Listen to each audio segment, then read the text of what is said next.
10 साल में बीजेपी ने लगता है सबको बेपर्दा कर दिया है। होता तो सब कुछ ऐसे ही था, लेकिन एक लोक लाज का पर्दा था। चुनाव आयोग हो, हाई कोर्ट हो, सुप्रीम कोर्ट हो, कोलेजियम हो, सब कुछ बेपर्दा है। और सोचिए, बीजेपी शासित राज्यों में जिस जाति के मुख्यमंत्री होते हैं या जिस विचारधारा के, उस विचारधारा का ही दरोगा, एसपी, डीएम तैनात होता है। और ये बात अब सब कुछ छुपा हुआ नहीं रह गया, सबको पता है। और सोचिए, तमाम संवैधानिक संस्थाएं पर सवाल उठने लगे हैं। लेकिन सबसे ज्यादा जो बेनकाब हुआ है पिछले 10 साल में, वो है, पहले कांग्रेस के राज में सीबीआई बेनकाब हुआ था, इनके राज में ईडी, चुनाव आयोग और मीडिया। तो सबसे ज्यादा बीजेपी के राज आने के बाद इस देश के खासकर जो शोषित वंचित समाज है, उनका भरोसा किस पर से खत्म हुआ है? पहले नंबर पर मीडिया, दूसरे नंबर पर चुनाव आयोग और तीसरे नंबर पर ईडी। नमस्कार, मैं शंभू कुमार सिंह और आप देख रहे हैं नेशनल दस्तक। जी हां, आज कांग्रेस ने, आरजेडी ने प्रेस कॉन्फ्रेंस की। ये बिहार है साहब, आप 8 करोड़ लोगों के साथ अनदेखी नहीं कर सकते हैं। इसलिए लालू यादव ने कहा है कि 2 गुजराती 8 करोड़ बिहारियों को वोट डालने से मना नहीं कर सकते हैं। 9 जुलाई को बड़ा प्रोटेस्ट है, बिहार का चप्पा चप्पा बंद रहेगा। पूरा विपक्ष एकजुट है। मैं पहले ही बता रहा हूं आपको, इस नोटबंदी को वोटबंदी में जो तब्दील किया जा रहा है, नोटबंदी की तरह वोटबंदी, इसमें सबसे ज्यादा दलित, अति पिछड़े और तब जाकर अल्पसंख्यकों का वोट कटेगा। मुस्लिम समाज के लोग 5 साल से तैयारी कर रहे हैं, क्योंकि उनको कागज पहले दिखाने के लिए कह रहे थे। अब तो सोशल मीडिया पर चर्चा है, कल तक ये मदरसा बंद करने की बात कह रहे थे। यूपी में स्कूल बंद हो रहे हैं, छत्तीसगढ़, यूपी, राजस्थान, मध्य प्रदेश। अब ये मुसलमानों को कागज दिखाने के लिए कह रहे थे, और दलित, महादलित, पिछड़ा, अति पिछड़ा और किसानों का नाम काटा जा रहा है। लेकिन सोचिए, ये बैकफायर कर गया है। अगर ये बैकफायर नहीं करता तो चुनाव आयोग इस फैसले को वापस नहीं लेता। वो अब रिवीजन तो कर रहा है, लेकिन वो डॉक्यूमेंट्स नहीं मांग रहा है। कह रहा है कि कोई बात नहीं, फॉर्म भर के दे दीजिए। लेकिन सवाल है कि क्या जो बाहर 2 करोड़ बिहार के लोग रहते हैं, वो सिर्फ फॉर्म भरने के लिए बिहार आएंगे या वोट के समय भी आ सकते हैं? तो क्या उनको जानबूझकर हतोत्साहित किया जा रहा है कि आप पहले 5 महीना पहले वोट में नाम डलवाने आइए, फिर 5 महीने बाद आप वोट डालने आइएगा? ये बड़ा सवाल है। इससे बीजेपी को कितना फायदा होगा ये मुझे नहीं पता। रोहिणी सिंह ने इस पर ट्वीट भी किया है कि चुनाव आयोग हर वो फैसला करता है जिससे बीजेपी का फायदा हो, लेकिन इस फैसले से कम नीतीश कुमार और बीजेपी को सबसे बड़ा नुकसान होने जा रहा है। और बिहार में तो नीतीश कुमार पिस गए हैं।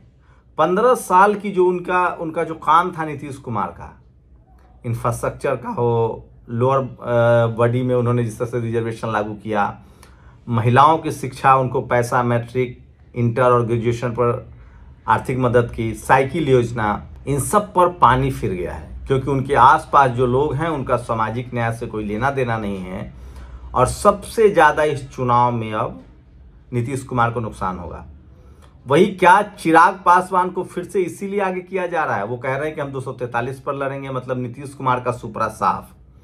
ऐसे में बीजेपी का जो सपना है अपना सीएम का, वो पूरा होगा। लेकिन 9 जुलाई को राहुल गांधी बिहार आ रहे हैं। सारे के सारे विपक्षी नेताओं ने कहा है कि हम सड़कों पर उतरेंगे। तो जो थोड़ी बहुत कमी थी, उस सबको दूर कर दिया। आज मुकेश सहनी, सीपीआई-एमएल के नेता, कांग्रेस के प्रदेश अध्यक्ष, सब उस प्रेस कॉन्फ्रेंस में थे। वही तो मैंने बार बार कहा कि सबसे ज्यादा बेनकाब जो इस सरकार में हुआ है, वो चुनाव आयोग हुआ है। लगता है कि चुनाव आयोग ने बिहार को हरियाणा, महाराष्ट्र और दिल्ली तो नहीं समझ लिया था। वहां 33 लाख वोटर बढ़ाए गए थे। यहाँ पॉलिसी बनाई गई थी कि 30, 40, 50 लाख या 1 करोड़ वोटर काट देंगे। लेकिन अब मामला उल्टा पड़ गया है। इसीलिए कहा जाता है बिहार के लोग उड़ती चिड़िया को हल्दी लगाते हैं। बिहार को आप बीमारू राज्य सिर्फ नहीं कहिए। बिहार सम्राट अशोक की धरती है, नंदवंश की धरती है, बुद्ध की धरती है, महावीर की धरती है। बिहार जगदेव बाबू की धरती है, जननायक कर्पूरी ठाकुर की धरती है। बिहार रामविलास जी की भी धरती है। बिहार सामाजिक न्याय की धरती है। आप बिहार के लोगों को बरगला नहीं सकते हैं। और मैं फिर कह रहा हूं, बिहार के लोग दुनिया भर में, जैसे भारत के तमाम महानगरों के लोग पढ़ लिख कर अमेरिका लंदन जाते हैं, तो भारत में जो नहीं भी पढ़ा लिखा है ना, वो भी मेहनत कशे और देश के तमाम राज्यों में जाकर रोजी रोटी चलाता है। ये अलग बात है कि कुछ जातिवादी मनुवादी सोच के लोग उनको टारगेट करते हैं, लेकिन उनकी भी राजनीति नहीं चलेगी। उद्धव ठाकरे और राज ठाकरे की राजनीति का सीधा असर बिहार में बीजेपी को नुकसान हो रहा है।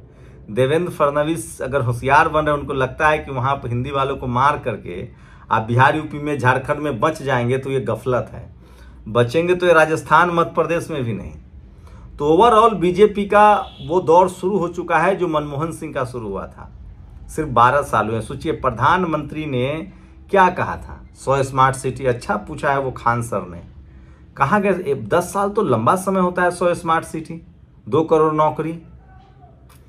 प्रधानमंत्री नरेंद्र मोदी 365 दिन राजनीति करते हैं, और राजनीति ऐसी कि सोचिए, विदेश नीति को भी राजनीति बना दिया। आज ब्रिक्स देशों की बैठक हो रही है, सबसे कमजोर भारत को माना जा रहा है। हमारे साथ कोई देश ऑपरेशन सिंदूर में खड़ा नहीं हुआ। अब सेना कह रही है कि चीन और तुर्की पाकिस्तान के पक्ष में लड़ रहा था इस युद्ध में। ये मैं नहीं कह रहा हूं। कोई नई परियोजना नहीं, कोई सेना का मजबूती नहीं, सिर्फ अग्निवीर बना दिया। तो क्या प्रधानमंत्री नरेंद्र मोदी सिर्फ और सिर्फ चुनावी रणनीति के लिए काम करते हैं? तो इससे अच्छा वो पार्टी के अध्यक्ष बन जाते। खुद नितिन गडकरी जो बार बार बोलते रहते हैं, उन्होंने कहा है कि ये देश चंद मुट्ठी भर लोगों के पास जा रहा है और बाकी लोग गरीब हो रहे हैं। उन्होंने कहा है कि राजनीति जो है वो सत्ता के लिए नहीं होनी चाहिए थी, विकास के लिए होनी चाहिए थी। तो क्या प्रधानमंत्री नरेंद्र मोदी पिछले 10 साल से विदेश नीति में अपना प्रचार, देश में उद्घाटन करना हो तो मतलब कोई आदमी जानता ही नहीं कि रेल मंत्री का काम क्या है, जहाज मंत्री का काम क्या है, विदेश मंत्री का काम क्या है, रक्षा मंत्री का काम क्या है। क्या वन मैन शो बनने की इस हठ ने देश को दोराहे पर खड़ा कर दिया है? और उसके बाद जातिवाद बजबजा रहा है, बढ़ा है, धार्मिक हिंसा बढ़ी है, सांप्रदायिकता बढ़ी है, देश की आर्थिक स्थिति बर्बाद हो रही है, इकोनॉमी खराब हो रही है। लेकिन सोचिए, चुनाव आयोग की पूरी विश्वसनीयता खत्म हो गई है। कोई चुनाव आयोग पर भरोसा नहीं कर रहा है। विपक्ष को कहना चाहिए कि अगर उनकी सत्ता आती है, अगर विपक्ष ने ये बात कहा कि अगर हमारी सत्ता आ गई, हम केंद्र में सत्ता में आ गए, तो पहला काम ईवीएम हटाएंगे, हम बैलेट पेपर से चुनाव कराएंगे। देखिए यूपी की तरह कैसे विपक्ष इनको वोट करेगा। और ये बिहार है साहब, हरियाणा में आपने 30 लाख वोटर बढ़ा दिया, महाराष्ट्र में बढ़ा दिया, दिल्ली में बढ़ा दिया। आप बिहार में आप घटा बढ़ा करेंगे तो बड़ा आंदोलन हो सकता है। 9 जुलाई को राहुल गांधी बिहार आ रहे हैं, तेजस्वी यादव सड़कों पर उतरेंगे। सारे के सारे वही नेता, सारे विपक्ष के नेता सड़कों पर आ रहे हैं, जबकि चुनाव आयोग सरेंडर कर चुका है। और खबरें लग रही है कि भैया आप क्यों सड़कों पर उतरेंगे, अब तो चुनाव आयोग ने कह दिया कि कोई डॉक्यूमेंट्स नहीं होगा, तो अभी लग बस फॉर्म भरना है। ये फॉर्म भरना भी बड़ी साजिश है। कम से कम 2 करोड़ लोगों का नाम कट जाएगा जो देश के दूसरे हिस्से में रहते हैं, जो चुनाव के समय आते थे। लालू यादव ने ठीक कहा है कि 2 गुजराती बिहार के 8 करोड़ लोगों का वोट काट देंगे, डरा देंगे। रोहिणी सिंह ने कहा है कि चुनाव आयोग के सारे फैसले से सिर्फ और सिर्फ फायदा होता है बीजेपी को। तो चुनाव आयोग पूरी तरह से बेनकाब हो गया। अब आते हैं मीडिया पर। मीडिया को लेकर जिस तरह की तल्खी पहले राहुल गांधी ने दिखाई, अब तेजस्वी यादव ने कहा है कि हम इसको बैन करेंगे, हमारे लोग नहीं पढ़ेंगे। 10 साल से हम इस देश के लोगों को, यही बहुजनों को समझा रहे हैं कि जातिवाद का जो अभेद किला है वो मीडिया है। उसमें आज भी SC ST OBC के लोग नहीं। इस देश में सुप्रीम कोर्ट में एक दलित जज बन जाते हैं, chief justice of India. SC ST OBC का रिजर्वेशन लागू हो गया 75 साल बाद। लेकिन मीडिया में ना आपका रिपोर्टर है ना संपादक है। इसलिए बहुजन समाज के लोग जब तक इन टीवी, अखबार और सवर्ण पत्रकारों का बायकॉट नहीं करेंगे, आपके हिस्से में कुछ नहीं आएगा। ये जो लिबरल सवर्ण पत्रकार दिखते हैं, ये भी आपके सामाजिक न्याय, रिजर्वेशन, आपकी तरक्की पर बात नहीं करेंगे। तो सबसे ज्यादा बेनकाब जो है अब मीडिया हो गया है। मीडिया पर तो कोई भरोसा ही नहीं करता है। इसलिए टीवी अखबार मत देखिए। और यूट्यूब पर भी टीवी अखबार को अगर आपने सब्सक्राइब कर रखा है तो अनसब्सक्राइब कीजिए। सिर्फ सोशल मीडिया प्लेटफॉर्म्स को देखिए जो इंडिपेंडेंट, स्वतंत्र और बहुजन पत्रकार हैं। वही जान जोखिम में डालकर आपकी खबरें लाते हैं। क्योंकि इस देश में पीड़ित कौन है? पत्रकार का मतलब होता है पीड़ित के साथ खड़ा होना। इस देश में पीड़ित कौन है?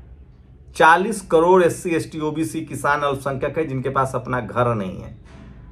जिनके पास प्रॉपर भोजन नहीं है। पीड़ित कौन है? इस देश में 80 करोड़ लोग अनाज लेने वाले कौन है?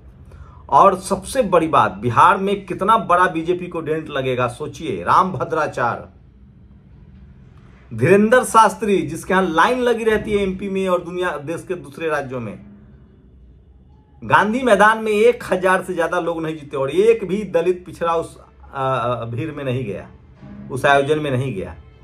तो इसी से बिहार का मिजाज समझ सकते हैं आप कि बिहार के लोगों को आप ठग नहीं सकते हैं। और बिहार, हरियाणा, महाराष्ट्र और दिल्ली भी नहीं कि बरगला देंगे। तो चुनाव आयोग पर अब लोग सीधे सीधे हमला करने लगे हैं। ये सबसे बड़ी खबर है जो मैं आपको बता रहा हूं। तो बिहार में चुनाव आयोग ने यू टर्न ले लिया है, लेकिन 9 जुलाई को पूरे बिहार को बंद किया जाएगा। राहुल गांधी इस बंद में शामिल होने आ रहे हैं। ये सबसे बड़ी खबर है। तेजस्वी यादव ने आज प्रेस कॉन्फ्रेंस की और सोचिए 2 गुजराती मिलकर 8 करोड़ बिहारियों के वोट का अधिकार छीनने का प्रयास कर रहे हैं। इन 2 गुजरातियों को बिहार संविधान और लोकतंत्र से सख्त नफरत है। जागो और आवाज उठाओ, लोकतंत्र और संविधान बचाओ। लालू यादव का ये ट्वीट जो है वो सोशल मीडिया पर वायरल हो रहा है। और सोचिए राहुल गांधी के खिलाफ जो दुष्प्रचार किया गया था कि सैनिटरी पैड पर उनकी तस्वीर थी अंदर, उसको लेकर रजत रंजन जो बिहार के वैशाली के हैं और अरुण कोसली पर FIR किया गया है। सोचिए पहले इस पर FIR नहीं होता था। मैं अभी भी इस FIR के समर्थन में नहीं हूं। किसी ने मजाक उड़ा दिया, तंज कर दिया, राजनीतिक टीका टिप्पणी, लेकिन इस शुरुआत किसने की? इस शुरुआत बीजेपी ने की। प्रशांत कनौजिया, दलित समाज के पत्रकार, अब कांग्रेस के नेता भी हैं, उनको गिरफ्तार किया गया एक ट्वीट के लिए। इस देश में रोज दलित पिछड़ों को पाखंड के खिलाफ लिखने पर जेल में डाला जा रहा है, गिरफ्तार किया जा रहा है। जब सरकार बदलेगी तो सोचिए आपके साथ भी यही सब होगा। खान सर लगातार ट्विटर पर, सोचिए मुस्लिम समाज का ये टीचर अब खुलकर बात करने लगा है। तमाम मीडिया वाले TRP के लिए, क्योंकि बड़ी रीच है खान सर के, बुलाते हैं, वो कह रहे हैं हम प्रधानमंत्री से सवाल पूछते हैं तो लोग नाराज हो जाते हैं। तो मुझे लगता है कि मैंने गलत आदमी से सवाल पूछ लिया। शी जिनपिंग या ट्रंप से सवाल पूछना जाना चाहिए था। सोचिए प्रधानमंत्री 365 दिन और मुसलमानों से कागज मांगने वाले अब बिहार में हिंदू से भी कागज मांग रहे हैं। तमाम लोग सोशल मीडिया पर। और सोचिए वोटर वेरिफिकेशन पर इसी का यूटर्न, विपक्ष की मांग पूरी, अब 9 को नहीं होगा बिहार बंद। जबकि तेजस्वी यादव ने कहा कि बिहार होगा बंद। बिहार में लगातार क्राइम बढ़ रहा है, बिहार में गुंडा राज लिखा जा रहा है। और कानपुर, सोचिए सोशल मीडिया पर लगातार अब लोग बीजेपी की पोल पट्टी खोल रहे हैं। ये कानपुर है, कानपुर में बीजेपी, MLA, मंत्री, कॉरपोरेशन सब बीजेपी का, लेकिन सफाई नहीं होगी।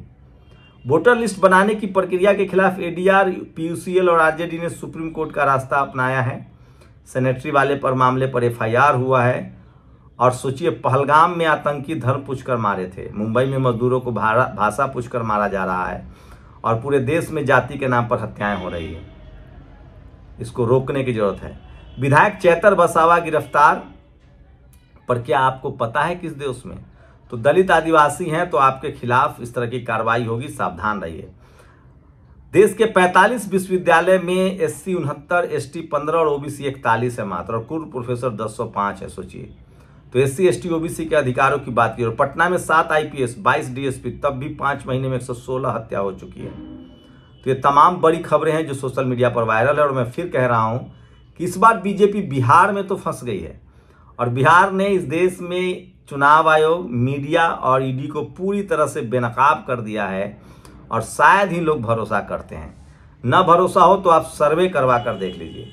अगर विपक्ष ने बिहार में ये भी मुद्दा बनाया कि हम सरकार में आते हैं तो EVM से हटा देंगे, तो भी भारी जीत की तरफ बढ़ रहे हैं। 9 जुलाई को आप अंदाजा लगा सकते हैं कि बिहार में जो लोग हैं वो किस तरह से बीजेपी के अब खिलाफ हो गए। और नीतीश जो उनकी अंतिम कड़ी थे, जिसकी वजह से वो गठबंधन में सत्ता में थे, वो खत्म हो रहा है।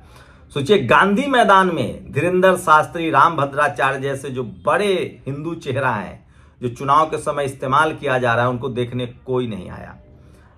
बहुत कुछ दिनों पहले दैनिक भास्कर की खबर, बांदा के दरोगा पवन कुमार पांडे का सोशल मीडिया पर वीडियो वायरल हुआ। उसके बाद सोचिए एक और, हरिवंश शुक्ला SDM गोंडा। उसके बाद मजदूर महिला काम कराने के बदले जबरदस्ती संबंध बनाने का कोशिश कर रहा है। लाइव हिंदुस्तान अखबार अनुसार गोंडा की DM नेहा शर्मा ने इस कर्मचारी को निलंबित कर दिया है। सोचिए किस तरह से थानों में जब एक ही जाति के अधिकारियों का वर्चस्व होगा तो इस तरह से थाने में भी क्राइम होगा। और ये दोनों शख्स पर FIR दर्ज कर लिया गया। मैं FIR के खिलाफ हूं, लेकिन ये शुरुआत ही कांग्रेस ने की है, तो अब क्या कह सकते हैं। और सैनिटरी नैपकिन को लेकर बीजेपी विरोध करे कि सैनिटरी नैपकिन राहुल गांधी क्यों बांटेंगे, जबकि कई राज्यों में खुद बीजेपी सैनिटरी नैपकिन बांट रही है। तो जो सबसे बड़ी खबर है वो कि 9 जुलाई को बिहार बंद होगा, और आप कल्पना नहीं कर सकते हैं जिस तरह के हालात हैं बिहार में। इतना गुस्सा है लोगों में कि उनको लगता है कि आज बस चले तो नीतीश कुमार और गठबंधन की सरकार हटा दे। मुझे लगता है कि बिहार में 9 जुलाई को फैसला हो जाएगा कि क्या होने वाला है। और क्या लगता है आप लोग को, क्या बीजेपी ने मीडिया, ईडी और चुनाव आयोग को बेनकाब कर दिया है, बदनाम कर दिया है? शुक्रिया। दस्तक की आपसे गुजारिश है कि अगर इसको बचाना चाहते हैं तो नेशनल दस्तक को सब्सक्राइब करने के लिए रेड कलर के सब्सक्राइब बटन को दबाएं, फिर बेल आइकन की घंटी दबाएं। नेशनल दस्तक को बचाने के लिए बहुत जरूरी है कि हर खबर को शेयर करें, लाइक करें, कमेंट जरूर करें।